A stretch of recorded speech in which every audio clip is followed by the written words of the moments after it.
सभी छोटे बड़े श्रोताओं को सुनीता भटनागर का प्यार भरा नमस्कार।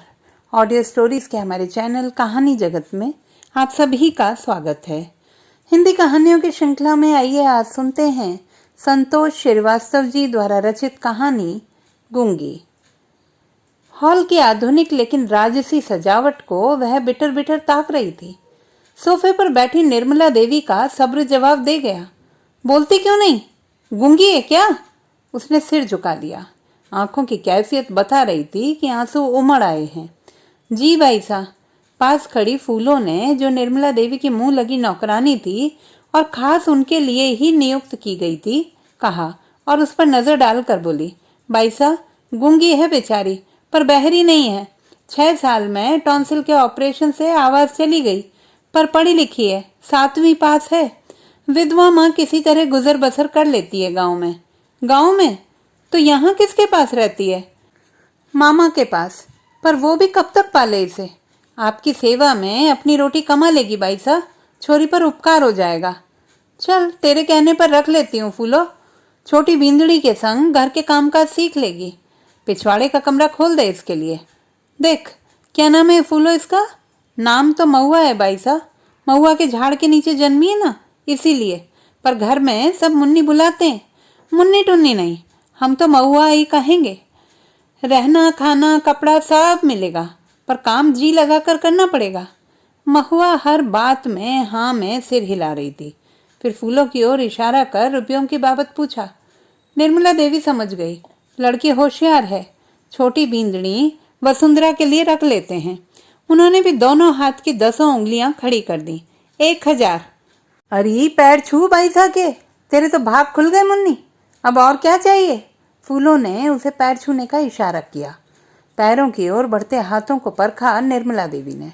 कामकाजी हाथ हैं, उंगलियां गठीली, हथेलियां जरूर खुरदुरी होंगी। चेहरा कितना मोहक और मासूम है।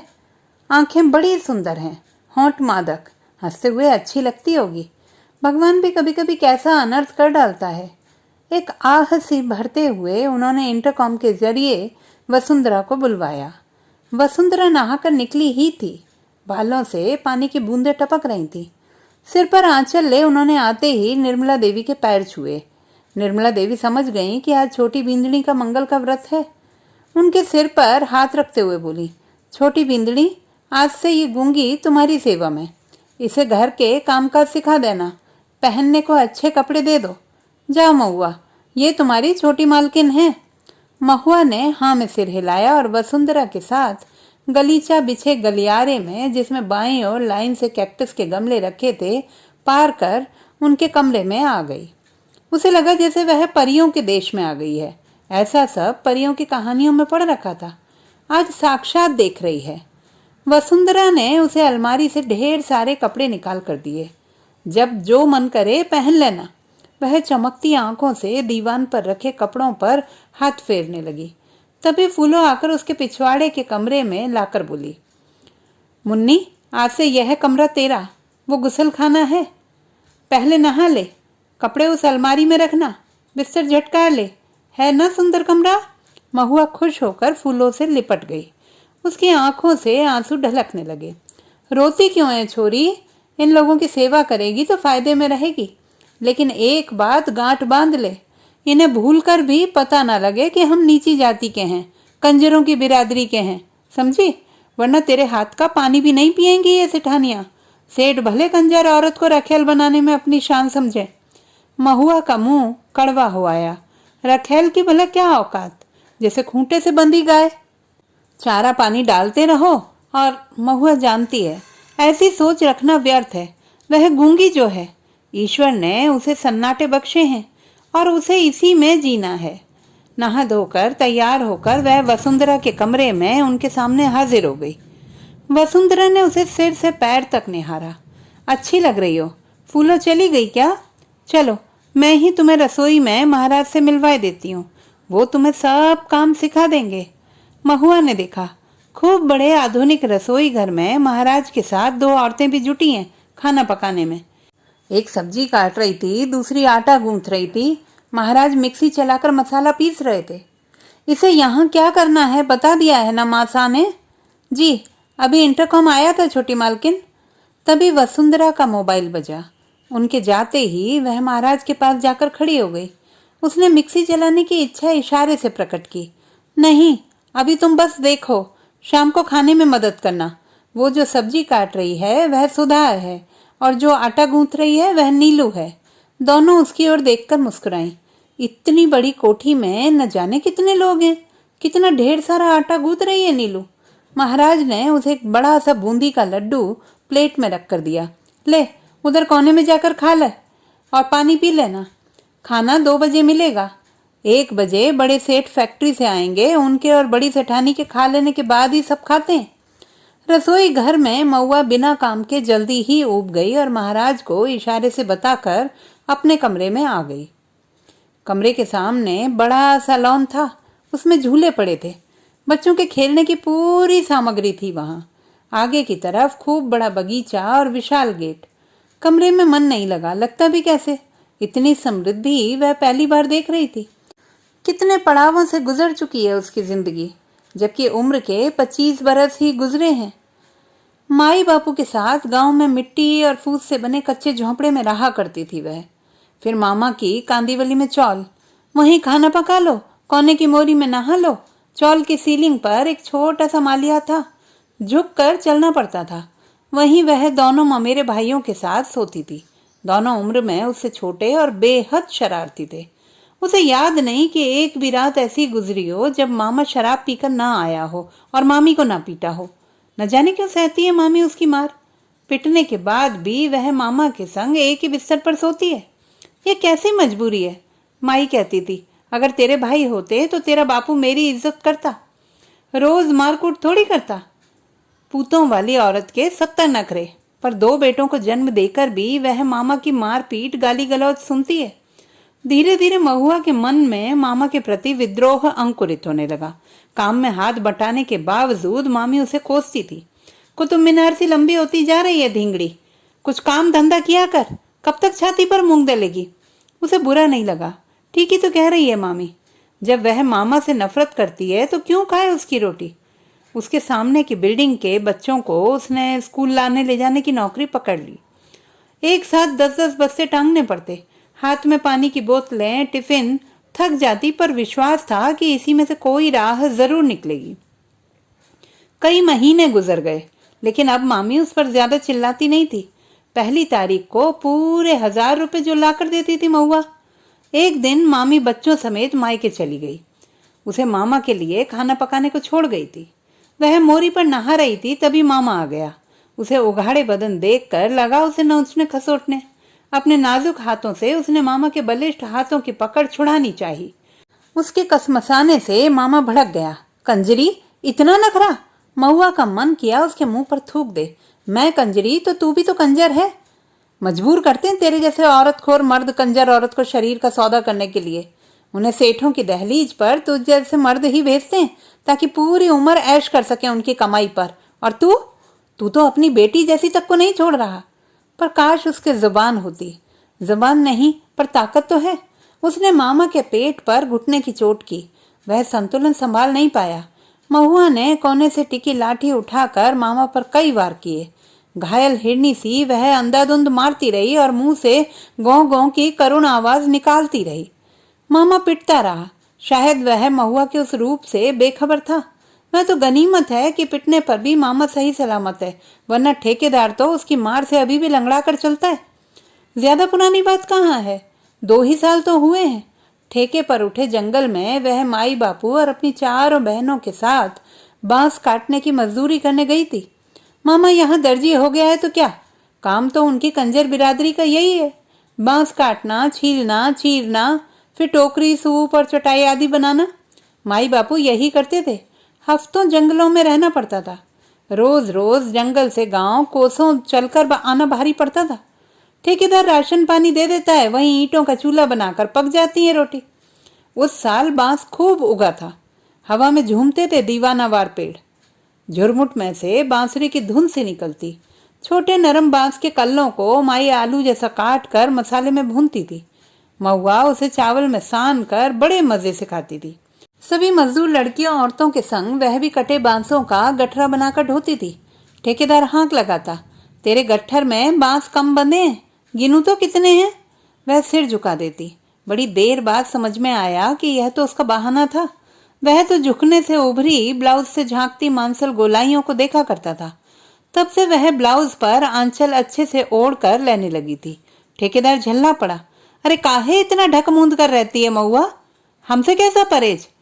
ठेकेदार के तंबाकू रंगे दांतों को देखकर पूरे शरीर में फुरैरी सी दौड़ गई थी। ईश्वर गूंगी न बनाता तो करारा से जवाब देती इसका। फिर भी ठेकेदार की तरफ नफरत भरी नजर डालकर वह गट्ठर सिर पर साध कर वहां से हट गई थी। अंधेरा होते ही कंजरों और बंसोड़ों के तंबुओं में मिट्टी के तेल की ढिबरियां जल गई थी। माई चूल्हे पर खाना पकाकर थाली में परोस कर बोली, ले खा ले मुन्नी, और फिर एक गट्ठर बांस चीर डाल। तंबुओं में कहीं नए नए ब्याहे जोड़ों में खुसर पुसर चल रही थी, तो कहीं दारू बीड़ी के दौर, कहीं बांसुरी के सुर, तो कहीं लोक गीतों की तान। ठेकेदार को घेरे उसके चमचों का झुंड न जाने किस बात पर भत्ते ठहाके लगा रहा था। वह बांस छीलने बैठी ही थी कि माई पर देवी आ गई। वह बाल खोल कर जीभ निकाल कर झूमने लगी। अरे माता पधारी हैं। तंबुओं में हड़कंप मच गया। माई को घेरे औरतें अपने अपने सवाल लिए तैयार थीं। माई सबका जवाब दे रही थी। दीपक जलने लगे, अगरबत्तियां महकने लगीं, गुड़ नारियल और 5 सुपारी चढ़ाए जाने लगे। 2 घंटे बाद माई लस पस हो कथड़ी पर पसर गई थी। देवी माँ जा चुकी थी। तंबू में से भक्तों की भीड़ भी चली गई थी। बापू ने माई को गुड़दला दूध औंटा कर पिलाया। अब सब कुछ शांत था। पेट की आग और चूल्हे की आग एक साथ ठंडी पड़ चुकी थी। महुआ अपनी कथड़ी अमलतास के पेड़ के नीचे से घसीट कर बांसों के ढेर की आड़ में ले गई। अमलतास की टहनियों से लाल लाल चींटे झड़ते हैं, काटते हैं तो फफोला पड़ जाता है। ठंडी हवा ने महुआ को थपकियां देकर सुला दिया। आधी रात को अचानक उसकी नींद खुल गई। अंधेरे में भी वह पहचान गई ठेकेदार को, जो उसके गालों पर अपनी हथेलियां फिरा रहा था। उसकी चीख गौं गौं की आवाज बनकर उभरी और उसने ठेकेदार पर जोरों से अपनी लात मारकर परे किया और दौड़ती हुई माई के पास आ गई। हाँफ हाँफ कर अस्फुट स्वरों सहित उसने हाथ के इशारे से जो कुछ बताया सुनकर माई ने उसे अपने सीने से लगा लिया। ठेकेदार को सबक सिखाने के लिए उठे उसके विचार उसके अंतस में ही दुबक कर रह गए। उसका साहस जवाब दे गया। अगर ठेकेदार ने काम से निकाल दिया तो रोटी के लाले पड़ जाएंगे। उसने महुआ के आंसू पोंछे। तू औरत बनकर जन्मी है मुन्नी, सब्र करना सीख। महुआ ने माई के चेहरे पर जो मजबूरी देखी वह उसके दिल में कील सी गड़ गई। इसी माई पर अभी कुछ घंटे पहले ही देवी आई थी और अब यही माई। टोले नाते के लोग गूंगी समझकर हमेशा उस पर दया करते रहे, पर वह इस दया से किर्च किर्च। मामी 2 दिनों तक नहीं आई। वह बाजू वाली चौल में फूलों के घर रही। मामा के घर आई ही नहीं। फूलो जानती थी कि छोटी बींदड़ी की कोई नौकरानी नहीं है और बाईसा को जल्दी ही कोई अच्छी लड़की उनकी सेवा में लगानी है। महुआ ने इशारों में मामा की हरकत उसे बता दी थी। माई की उम्र की फूलों ने उसे गले से लगाकर समझाया, ये बात अपनी मामी को मत बताना, दुख होगा उसे। चल मैं तेरा काम कोठी पर लगवाती हूँ।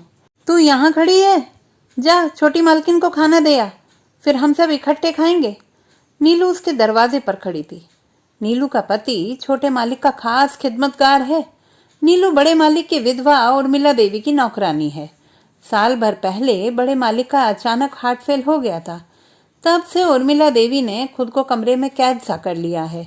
उनका 6 वर्षीय बेटा और 4 वर्षीय बेटी हमेशा बड़ी सेठानी के कमरे में शरारतें करते रहते। वैसे कैद तो इस घर में हर सदस्य लगता है महुआ को, छोटी मालकिन भी। जब वह ट्रे में उनका थाल परोस कर लाई और टेबल पर रख कर पानी की ठंडी बोतलें लेने जाने लगी तो देखा छोटी मालकिन सोफे पर बैठी शून्य में ताके जा रही थी। चेहरा उदास, भावप्रवण आंखों में तैरती पीड़ा महुआ ने बखूबी पहचान ली। उसने उनके पास जाकर खाना खा लेने का इशारा किया। वसुंधरा ने उदास आंखें उसके चेहरे पर टिका दी। खा लूंगी, तुम जाकर खा लो, फिर मेरे लिए कॉफी बना लाना। खाते हुए नीलू ने बताया कि छोटी मालकिन दोपहर का खाना अकेले ही खाती हैं। छोटे मालिक ठाणे की फैक्ट्री का काम संभालते हैं, उतनी दूर से आना मुश्किल है। रात 11 बजे तक लौटते हैं, फिर खाना खाकर छोटी मालकिन को सैर कराते हैं। वो क्या कहते हैं, लॉन्ग ड्राइव, सुधा ने घमंड से कहा।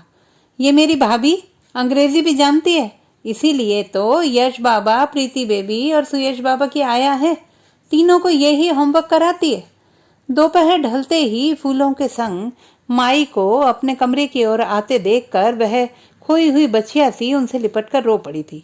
माई उसे तसल्ली देती रही, मुन्नी भले घर में लग ली है तू, जीवन सुधर गया तेरा, अब इसी को अपना घर मान। यानी कि माई ने हमेशा के लिए उसे बेच दिया इनके हाथों, गुलाम बना डाला। ईश्वर ने उसकी आवाज छीन ली तो माई ने उसकी आजादी, बाकी एक गुलाम की क्या हैसियत। कोठी की परंपराओं को निभाते हुए हर हाल में उसे कब्र सा शांत रहना है। अब बस भी कर मुन्नी, तेरी माई हर महीने तनख्वाह लेने आएगी तो मिलेगी ना तुझसे। तेरे काम से खुश बड़ी सेठानी ने माई की 1500 की जिद को मान लिया है। हर महीने 2-3 घंटे तुझे माई के साथ बिताने को मिलेगा, बस 2-3 घंटे ही, इससे ज्यादा की आज्ञा नहीं। सहसा महुआ के कानों में पहुंचती आवाजें धंसने लगी, तू गुलाम है महुआ, तू गुलाम है। धीरे धीरे महुआ ने अपनी हैसियत पहचान इस कोठी में खुद को खपा लिया। अब उसके इशारे सब की समझ में आने लगे थे। मौन की इस भाषा ने महुआ के विद्रोही स्वभाव को भीतर से मुखर कर दिया था। उसका दिमाग बहुत तेज था और आंखें तह तक की पड़ताल कर लेती थी। अगर वह गूंगी है तो इसमें उसका क्या दोष?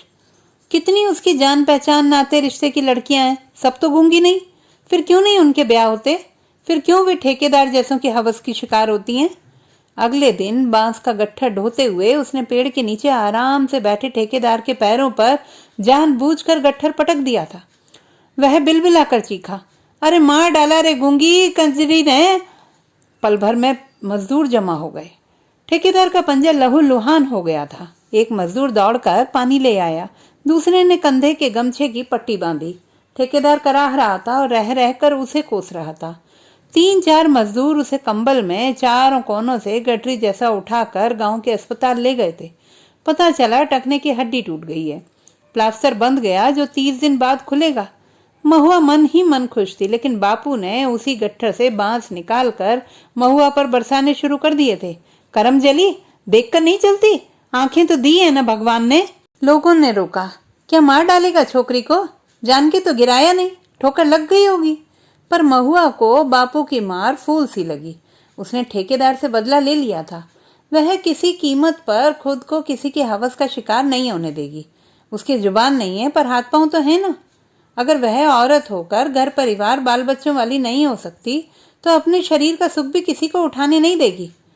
माई बापू महुआ को देख देख कर बिसूरते, क्या होगा इसका? रूप रंग में उजली चंदा सी, पर मुंह में बोल नहीं तो कौन बावरे फिरेगा इसके साथ? ऊपर से तेवर विद्रोहिणी के। उस जल्लाद डॉक्टर ने न जाने कैसे गले की कौन सी नस काट डाली कि गूंगी कर दी छोरी।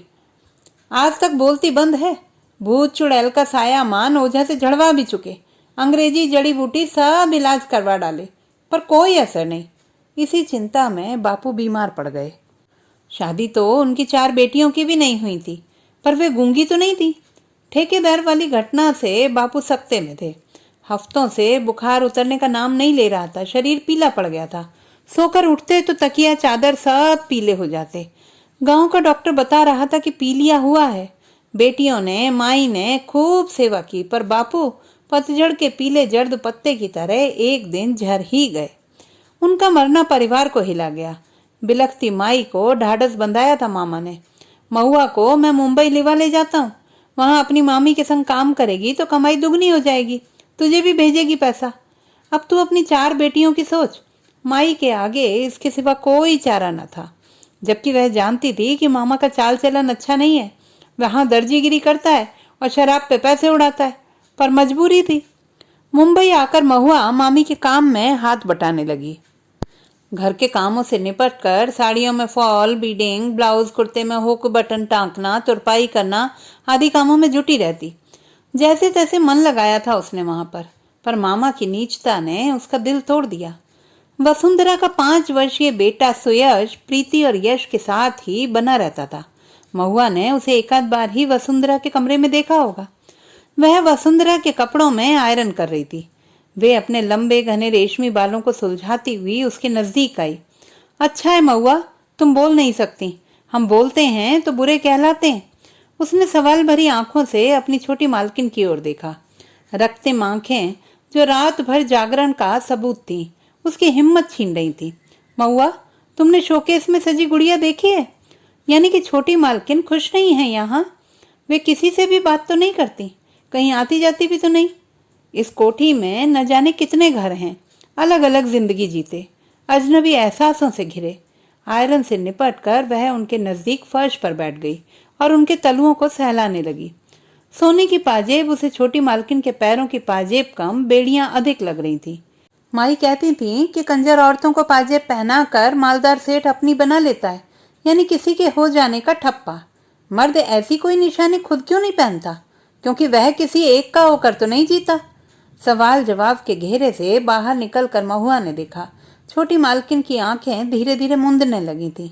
महुआ, वह औरत क्या करे जो सुहागिन होकर भी कुमारी जैसी जिंदगी जिए, पति के होते हुए भी अकेलेपन का अवसाद झेले।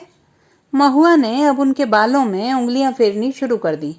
काफी देर तक वह उन्हें दुलारती थपकारती रही थी, जैसे वह उनकी माँ हो। फिर उनकी चोटी गूंथ कर वह कमरे से बाहर चली गई। शाम के गुलाबी रंग बिखर रहे थे। दोनों वक्त मिलने के सन्नाटे में सामने के आम के पेड़ पर अपना घोंसला बनाते कठफोड़वा की ठक ठक सीधे हृदय में ही चुभी जा रही थी। रात महुआ की आंखों में नींद नहीं आई थी। कभी माई, कभी मामी, कभी उर्मिला देवी, कभी छोटी मालकिन उसे बेचैन कर रही थी। क्या यही है औरत का जीवन? उसे अपने मामा के घर के आसपास की चौल से रात के सन्नाटे में तैरती आती औरतों की सिसकियां, रुदन का अर्थ खूब समझ में आता था। अच्छा होता अगर नौसिखिए डॉक्टर से उसकी स्वर नली नहीं बल्कि श्वास नली ही कट जाती। ऐसे जीने से तो ना जीना ही बेहतर था।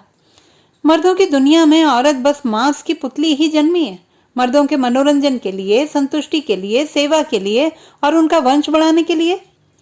शुरू शुरू में कोठी में उसने खुद को सुरक्षित पाया था।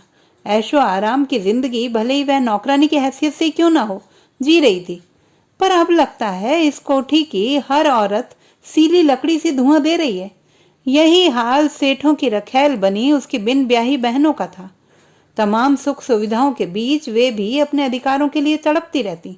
अपनी 5 बेटियों की ब्याह की आस लिए माई की बुढ़ाती आंखें बांसों के झुरमुट पर टिक जाती, जो कभी फूलता ही नहीं, और अगर फूलता है तो अकाल भी संग संग आ जाता है। दुर्भाग्य वहां भी पीछा नहीं छोड़ता। सुबह छोटी मालकिन का नाश्ता टेबल पर रखते ही उसने उनसे लॉन्ग ड्राइव में क्या होता है पूछा। पहले तो वसुंधरा को उसके इशारे समझ में ही नहीं आए। वह दौड़कर सुयश बाबा के कमरे से खिलौना कार उठा लाई, चलाकर दिखाने लगी। तब जाकर उनकी समझ में आया तो खूब देर तक हंसती रही। महुआ ने उन्हें पहली बार खिलखिलाकर हंसते देखा था, जैसे गोबर लिपे आंगन में धान की खीलें बिखर गई हों। वह मुग्ध होकर देखती रह गई। लॉन्ग ड्राइव यानी कार से लंबी सैर, जब काम का बोझ ना हो, सड़क सुनसान हो, रात का रोमानी माहौल हो और बाजू में मनचाहा साथी हो। तुम्हारे छोटे मालिक जाते हैं, हम नहीं। हमारा काम है इंतजार करना, सो करते। महुआ को उनकी आंखों का दर्द समझ में आ गया था। छोटे मालिक से उपेक्षित हैं वे। दिन भर फैक्ट्री, रात को लॉन्ग ड्राइव। हाँ, छोटी मालकिन शोकेस में सजी गुड़िया ही तो है। दुनिया की नजरों में इस कोठी के ठाट बाट में जीती छोटी मालकिन, लेकिन अपने कमरे में बंद मात्र एक कैदी जो प्रतीक्षा करता है कि कब सजा की अवधि खत्म हो और कब वह आजाद हो। हमदर्दी उसे उर्मिला देवी से भी है। जवानी में ही वैधव्य के कठोर अनुशासन का पालन करती थी वे। किसी से मिलती जुलती नहीं, बोलती बतियाती नहीं, पर सुबह शाम मंदिर तो हो ही आती हैं। कम से कम छोटी मालकिन की तरह उदास तो नहीं लगती। सब्जियां काटते उसके हाथ रुक गए थे जब फूलों ने आकर कहा था, दोपहर को खाने के बाद ढंग से तैयार हो जाना मुन्नी, तुझे बड़ी सेठानी के साथ ओशीवारा जाना है। उसने इशारा किया। क्यों? बड़ों की बात बड़े ही जाने। हमसे जो कहा गया हमने कह दिया। तू गूंगी है इसीलिए सबके काम आती है।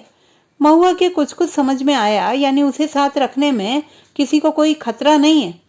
देख मुन्नी, तूने बड़ी सेठानी को खुश तो कर ही लिया है, इतना बहुत है तेरे लिए। किस्मत वाली है तू। तेरी बड़ी बहन एक ईसाई लड़के के संग भागकर खुद भी ईसाई हो गई। हम कंजरों को क्या ये सब शोभा देता है? फूलो चली तो गई, पर जाते जाते उसे जो दंश दे गई उसका दर्द नस नस में समा गया है। वह माई के लिए मन ही मन रो पड़ी। मिशनरी वाले उसके गांव आए थे और नीची जाति के लोगों, दलितों को फुसलाकर ईसाई होने की सलाह दे रहे थे, तब माई ने कहा था, मेरे तन पर देवी पधारती हैं, हम देवी के भक्त ईसाई कैसे हो सकते हैं? क्या माई के लिए एक पल भी न सोचा बड़ी ने? क्या प्यार सारे रिश्ते भुला देता है? उसका मन भारी हो आया। महुआ ने खाने के नाम पर जुठार लिया और तैयार होकर बड़ी सेठानी के आदेश पर कार में ड्राइवर के बगल में जा बैठी। बड़ी सेठानी पीछे की सीट पर। कार ओशीवारा की 10 मंजिली इमारत के सामने रुकी। सभी मंजिलों पर ऑफिस। तीसरी मंजिल के ऑफिस के अंदर बड़ी सेठानी ने बड़े रुआब से प्रवेश किया और महुआ से विजिटिंग कार्ड काउंटर पर देने को कहा, लेकिन बुलावे की प्रतीक्षा किए बिना वे केबिन में चली गई। सामने मूविंग चेयर पर बैठी महिला अचकचाकर खड़ी हो गई। जी आप, बंद करो ये खेल खेलना। क्यों वसुंधरा का घर उजाड़ने पर तुली हो? महुआ बड़ी सेठानी की कठोर आवाज सुनकर कांप गई। प्लीज आप बैठिए, हम इत्मीनान से बातें कर सकते हैं। और ये लड़की, मुद्दे की बात करो। बड़ी सेठानी ने उसके शब्दों की उपेक्षा करते हुए कहा। क्या चाहती हो तुम? रुपया? ये लो ब्लैंक चेक, लिख लो रकम मेरे बेटे को छोड़ने की। यह बात आप उन्हीं से क्यों नहीं कहती? उन्हीं से क्यों, सारी दुनिया से कहूंगी। बदनामी मर्द की नहीं होती, जानती हो तुम। सहसा उस महिला ने बड़ी सेठानी के पैर पकड़ लिए। नहीं, ऐसा मत कीजिए, मैं उनके बिना नहीं रह सकती, मैं मर जाऊंगी, मुझ पर रहम करिए। बड़ी सेठानी ने अपने पैर छुड़ाए और खड़ी हो गई। संभल जाओ, दोबारा ना आना पड़े मुझे। वे तीर सी बाहर निकली। महुआ को दौड़कर उनके साथ होना पड़ा था। रास्ते में वे महुआ से बोली, अपनी छोटी मालकिन की परछाई बन जा। बहुत दुखी हैं वे, उनका खास ख्याल रखा कर तू। नतीजा सोते जागते उठते बैठते महुआ के कान छोटी मालकिन के कमरे के आसपास ही लगे रहते। कई बार वह उनके कमरे से आते रुदन को हवाओं में महसूस कर चुकी है। कई बार छोटे मालिक की तेज आवाजें भी, जो अक्सर लड़खड़ाती सी नशे में भरी होती। अब मेरे बाहरी कामों में भी दखल देने लगी हो तुम? तुम्हारी हिम्मत कैसे हुई मासा से कहने की, उन्हें ओशीवारा भेजने की? वो तो गनीमत है मैं उसे अलग फ्लैट में रखे हूं, वरना कोठी में भी ले आऊं तो कौन रोक सकता है मुझे? वसुंधरा खामोश रहती, चुपचाप छोटे मालिक का जुल्म सहती। वे जानती थी कि कुछ हासिल नहीं होगा उनका विरोध करने से। जब मासा कोशिश करके हार गई तो वे तो निहायत कुंठित, डरपोक और भावुक हैं। बछड़ा खूंटे के बल पर उछलता कूदता है, उनका तो खूंटा ही कमजोर है। पिता की मृत्यु के बाद माँ सहित पूरा परिवार बड़े भैया के भरोसे है। ससुराल जितना अमीर भी नहीं, फिर विद्रोह करें भी तो किसके बल पर? इसीलिए खुद को भूल कर जी रही हैं। वो तो माँ सा अगर अचानक उस रात उनके कमरे में नहीं आती तो लॉन्ग ड्राइव पर उसके नहीं जाने की सच्चाई पर भी पर्दा ही पड़ा रहता। फिर धीरे धीरे सब कुछ रूटीन में आने लगा। तूफान थम गया और टूटी टहनी सी वसुंधरा खुद को पराजित उपेक्षित महसूस करने लगी। सुबह उनके शरीर पर उपटन लगाती महुआ ने उनकी हथेली पर उंगली से लिखा कि वह तो गूंगी है, इसलिए मामा की, मामी की और सारे जमाने की लानत मलानत सहती रही। पर वे तो बोल सकती हैं, फिर क्यों छोटे मालिक की ज्यादतियां सहती हैं? क्यों नहीं उनसे कुछ कहती? वसुंधरा सन्न रह गई। उन्हें हथेली की वह अदृश्य इबारत तीर सी भेदती चली गई। वे एकटक गूंगी महुआ को देखती रहीं, जबकि गूंगी वे खुद को पा रही थी। तो दोस्तों, ये थी हमारी आज की कहानी। आपको कैसी लगी कमेंट बॉक्स में लिखना ना भूलें। चैनल को सब्सक्राइब करें, लाइक करें और मित्रों के साथ शेयर करें।